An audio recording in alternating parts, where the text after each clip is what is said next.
말씀 묵상을 함께 하시는 성도님들을 축복합니다.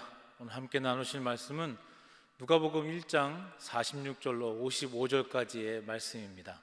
제가 봉독해 드리도록 하겠습니다.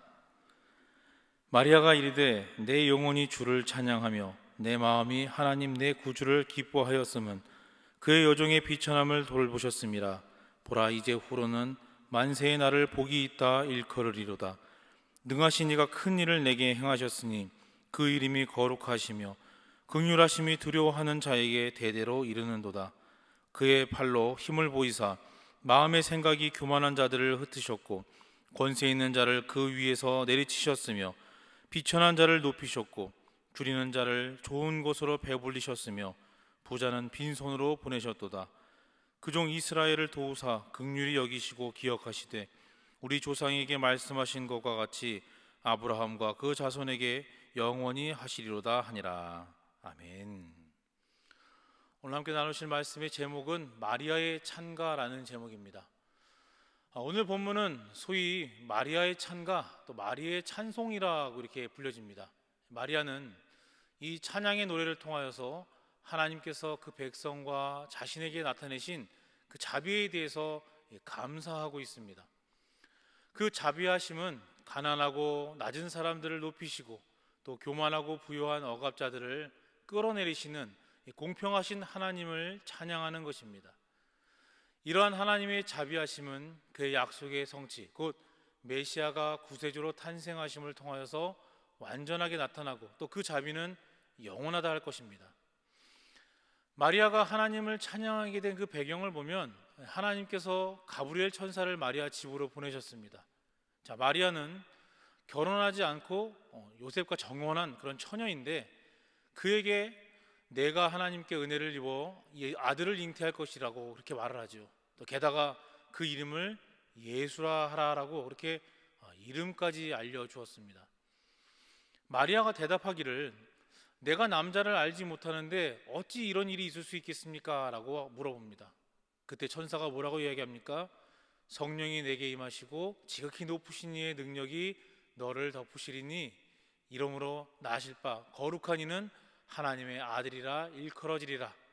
대저 하나님의 모든 말씀은 능하지 못하심이 없느리라 라고 이렇게 일러줍니다. 자, 이 이야기를 들은 마리아는 주의 여정이오니 말씀대로 내게 이루어지기를 원합니다 라고 그 모든 일이 일어날 것을 받아들입니다. 예수님의 탄생 예고에 대한 이 기사가 우리에게 암시하는 바가 매우 의미심장하다라고 할 수 있습니다. 예수님께서 태어난 장소, 또 태어난 방법, 이 모든 일이 구약에 예언된 대로 700여 년 후에 그 말씀대로 다 성취가 되는 사건이다라고 하는 겁니다. 자, 이 사건은 하나님께서 적극적으로 인간의 죄와 또 불의로 얼룩진 그 역사에 개입하여서 메시아 되신 그 예수로 말미암아 새 시대, 새 나라의 왕으로 구원과 정의를 행하신 그런 사건이다라고 하는 거죠. 하나님의 뜻에 순종하는 우리는 마리아의 찬양을 통하여서 구세주로 이 땅에 오신 주님을 심령 깊은 곳에 그렇게 신앙 고백으로 들으시기를 간절히 원합니다. 마리아의 찬가를 통해서 우리에게 주시는 교훈을 오늘 말씀을 통해 함께 나누고자 합니다. 자, 첫 번째로 마리아의 찬양의 자세는요, 겸손했다라고 하는 겁니다. 47절부터 48절의 말씀에 보면 하나님께서 여종의 비천함을 돌아보았다라고 이렇게 고백을 하고 있습니다. 마리아는 비천한 자기 자신의 모습을 보았다라고 하는 거죠. 오늘 하나님 앞에서 우리 자신을 보아야 될 것입니다. 인간이 하나님 앞에 바로 설 때 바로 그때서야 자기 자신의 그런 죄된 모습을 볼 수 있다라고 하는 거죠. 자, 우리는 하루에도 몇 번씩 거울을 들여다봅니다. 거울을 들여다보면서도 어찌 보면 자신의 겉모습만 볼 뿐 자신의 진짜 모습은 발견하지 못한다라고 하는 거죠. 자기 지위가, 어떤 명예, 또 자기의 어떤 재물들이 나 자신을 보지 못하게 한다라고 하는 겁니다. 사람들은 때때로 자신에게 속아서 살아간다라고 할 수 있습니다. 자, 왜 속고 있습니까? 자신의 모습을 바로 보지 못하기 때문이다라고 하는 거죠. 그러나 하나님 앞에서, 예수님 앞에서 바로 설 때 자신의 비천한 모습을 보게 되는 겁니다. 이 마리아의 고백은 하나님 앞에서 겸손하게 자기 자신의 그 모습을 본 것입니다. 자기 자신의 비천함을 볼 때 죄인됨을 통회하면서 자복하며 하나님을 의지하고 신뢰하게 되는 거죠. 겸손은 신자들이 도달할 최상의 것이라고 할 수 있습니다. 때로 우리는 성실한 그리스도인이라고, 그리고 열심히 있는 그리스도인이라고 스스로 위로하고 살아갑니다. 그러나 하나님 앞에서 하나님이 가장 좋아하시는 그런 겸손한 모습으로 살아가고 있는지 우리의 모습을 돌아봐야 할 것입니다. 자, 이 삶이 참 신앙인의 삶이요 하나님의 자녀로서의 삶임을 여러분 기억하시기 바랍니다. 성경에는 많은 인물들이 나옵니다. 자, 그런데 가만히 살펴보면 하나님이 좋아하시는 사람은 모두 다 겸손한 사람인 것을 우리가 발견할 수 있습니다. 자, 겸손은 그 마음속에 회개의 역사를 일으키게 됩니다. 또 겸손은 하나님께 뜨겁게 찬양하고 또 신앙의 그런 찬양하는 그런 신앙에서 시작이 되는 거죠. 그래서 섬김은 이 겸손에서 시작이 되는 겁니다. 예수님께서 내가 인간의 몸으로 이 땅에 온 것은 뭐라고 말씀하셨죠? 섬김을 받으려 함이라고 말씀하셨습니다. 섬기려 함이라고 말씀하신 것처럼 우리도 섬김의 자세, 또 겸손의 자세로 살아가는 성도가 되기를 간절히 바랍니다. 자, 두 번째로 우리에게 주는 교훈은 마리아의 찬양은 이 자기 속에서 일하신 것을 감사하는 찬양이다라고 하는 겁니다. 내 속에서 일하신 하나님을 찬양하는 겁니다. 자, 49절 말씀에 뭐라고 말씀합니까?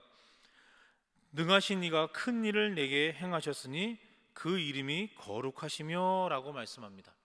자, 큰 일이 무엇입니까? 예수 그리스도를 처녀가 잉태한 사건이에요. 이것은 여러분 돌에 맞아 죽임을 당할 그런 일인 겁니다. 마리아에게는 자기 생명과 맞바꾸는 아주 큰 사건이다라고 하는 거죠. 자, 그럼에도 불구하고 마리아는 죽음을 초월한 그런 감사를 드리고 있다라고 하는 겁니다. 우리에게는 얼마나 큰 감사가 여러분 있으십니까? 여러분이라면 지금 이런 상황에서 과연 찬양이 나오시겠냐라고 하는 겁니다. 처녀가 잉태하면 돌에 맞아 죽는 그런 법이 지배하는 그런 사회에 그럼에도 불구하고 큰 일을 행하신 이를 찬양하고 있는 이 마리아의 고백이 여러분 우리들의 고백이 되어야 될 줄로 믿습니다. 우리는 큰 일을 당할 때 때로는 대통령이나 정치인들 또 그리고 심지어는 하나님을 원망하는 그런 시험에 들 때도 있습니다. 내가 한평생 열심히 살았는데 왜 이런 큰 일을 당해야 되는가라고 하면서 몸부림칠 때가 있다라고 하는 거죠. 자, 오늘 본문에 마리아처럼 능하신 이를 찬양하는 그 모습을 통해서 우리의 삶과 우리의 믿음을 다시 한번 점검해 보시기를 바랍니다. 때로는 역경이 오고 또 낙심할 때도 하나님께 감사하고 또 돌이켜 찬양할 때 하나님의 그런 놀라운 축복을 만나게 될 줄로 믿습니다. 마리아는 돌에 맞아 죽을 상황에도 감사하고 찬양한 것을 볼 수 있습니다. 그러할 때 하나님이 그의 인생을 받으시는 놀라운 역사를 발견하게 되는 겁니다. 마리아의 감사는 하나님의 참 사랑을 깨달을 때 그 마음 속에서부터 깊은 감사를 고백하게 되는 것입니다. 우리 안에서 역사하시는 그 하나님께 감사의 찬양을 올려드리는 우리 모두가 되기를 간절히 바랍니다. 사랑하는 성도 여러분, 마리아는 예수를 탄생케 위해서 자기의 생명을 내어놓아야 하는 그런 큰 일을 두고 하나님을 찬양하는 모습을 오늘 함께 보았습니다. 겸손의 자세로 순종과 섬김의 믿음을 보여준 것입니다. 겸손의 자세로 섬김을 행하는 우리들이 되어야 될 줄로 믿습니다. 그리고 우리를 사랑하셔서 내 안에서 역사하고 계시는 그 하나님께 감사의 찬양을 올려드리는 우리가 되기를 간절히 바랍니다. 어떤 상황 가운데라고 할지라도 하나님의 사랑을 기억하면서 감사를 고백할 때 고난과 시험이 변하여서 감사의 제목으로 변화될 줄로 믿습니다. 오늘 마리아의 찬양이 우리들의 찬양이 되어서 성탄을 기쁘게 맞으며 또 우리 모두의 생이 복받는 그 은혜를 누리시기를 주님의 이름으로 간절히 축원합니다. 함께 기도하겠습니다. 사랑과 은혜가 충만하신 하나님, 감사를 드립니다. 예수 그리스도의 오심을 기다리는 성탄의 절기에 우리들의 마음에 기쁨과 감사의 찬양을 허락하시니 감사합니다. 우리들은 연약하여서 자신의 비천함을 깨닫지 못하고 자만과 교만의 삶을 살고 있음을 고백합니다. 용서하여 주시옵소서. 긍휼을 베푸시사 우리들로 하여금 하나님 앞에 바로 서게 하셔서 우리의 부족함을 깨닫게 하시고 돌이켜 주님을 섬기고 따르는 성도가 되게 하여 주시옵소서. 겸손과 섬김의 자세로 하나님의 뜻을 따르는 성도들이 되게 하여 주시옵소서.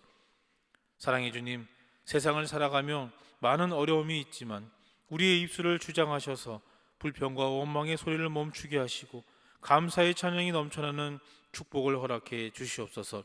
어떤 상황 속에서라도 감사를 잃지 않도록 우리들의 마음을 붙들어 주시고 감사를 통해 고난과 시험이 감사의 제목으로 변화되는 것을 간증케 하여 주시옵소서. 감사의 찬양을 올려드리며 기쁜 성탄을 준비하는 우리들이 되게 하여 주시옵소서.